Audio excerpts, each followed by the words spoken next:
It rained all night long. I was looking up at the stars going, oh, please, please stop raining. I was in pajama pants and pajama jumper, man. I was completely soaked going through West Yellowstone National Park, bro. I'm talking the whole park at night, completely. I couldn't see, bro. I was doing this. Look at the wrinkles I got from that night. Eventually, I saw a bin off in the distance. I ran. I threw my bike on it. I stripped off all my clothes. I looked like a Teletubby. I'm now squatting off on the side of the road, and the rain was like a meditation track on the toilet. It was like, shh.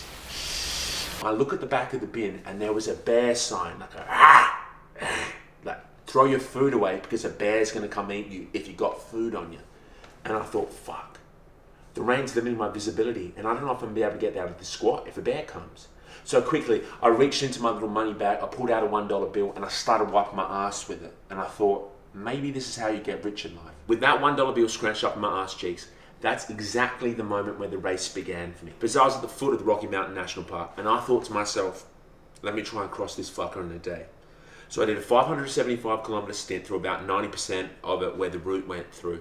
And when I woke up the next morning, I summited the highest pass, which was called Hoosier Pass. It's like 3,500 meters, pretty high up. After that, I had a 100-mile descent into a block headwind. And the previous day before, my quads, they chowed on me. When I got into West Yellowstone, it was like a scene out of Kill Bill. I was like the chick after she came out of the cova. I was trying to wiggle my toe, but it was like my brain had chowed the connection. It was like no more quads. So I was like, all right, let me use my shoulders. But by the time I got to that highest pass, my shoulders were gone.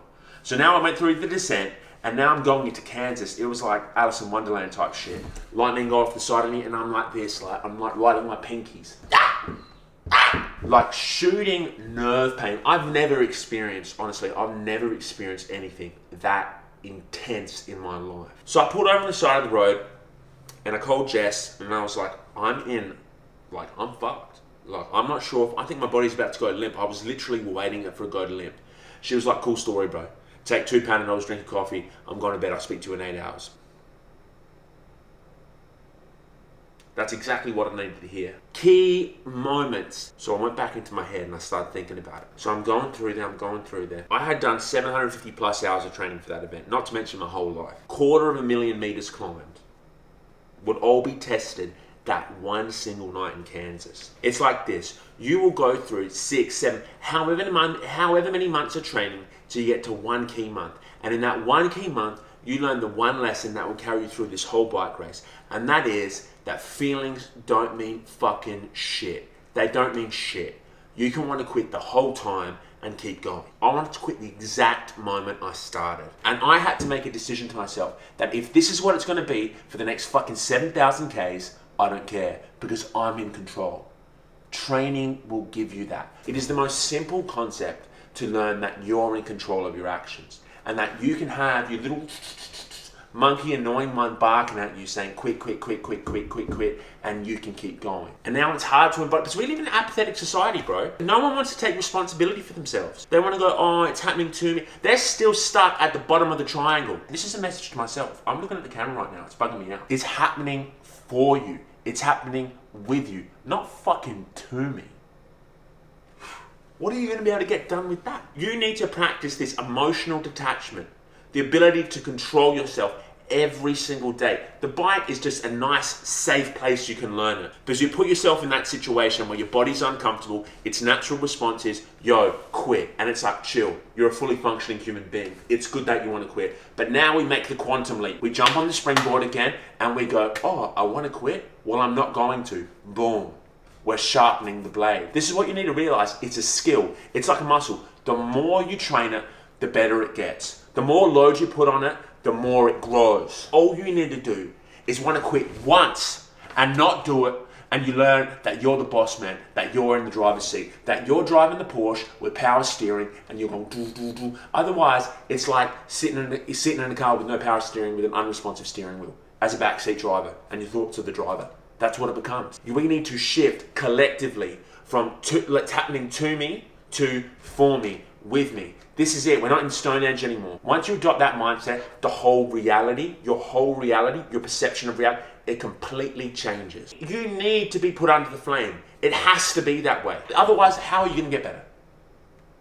How are you going to get better? If it's not through struggle, adversity, trial, tribulation, how? What? I can't believe, dude. I love so many things. I love so many things. You know what things I love. But the one thing I love more than anything is that the trial and tribulation is encoded into the nature of the experience. You cannot escape it. It never goes away. It's the single most powerful method of refinement. Behold, I've refined you, but not as silver. I've tried you in the furnace of affliction. Are you kidding me, G?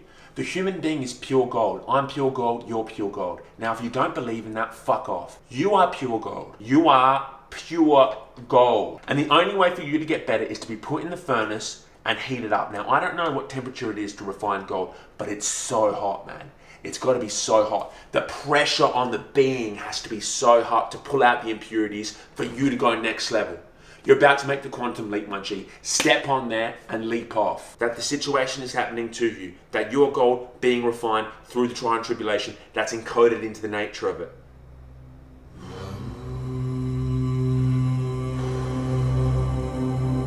It's beautiful, man. That little annoying voice inside of you, the one telling you to quit, the one that's there for preservation of the body, whatever, wherever it's rooted in, I'm not even sure, is subordinate to you. If you keep on acting on it, it's feeding the beast.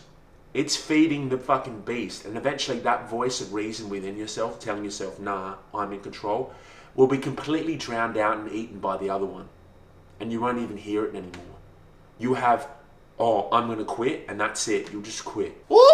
We can go on about other techniques, but I want to keep it simple. What I've just told you was a message to myself. I would literally say those exact words to me. Don't ever forget that, bro, that you're gold. So this week I encourage you to reflect on your own life in the day, in the week, even in the actions at the most minute level, and see where you give up that control and see where you're losing the ability to refine that skill and develop it and make it better. We're building a repertoire of fucking understanding and principles that we can go into and that allow us to perceive the world in a certain light that creates bliss for us. So the thing that was solely responsible for all your pain will now become solely responsible for all your joy, all your bliss, all your progress. Whether what I'm saying is right or wrong, you know, that's up for you to decide. But I really challenge you just to try it, man.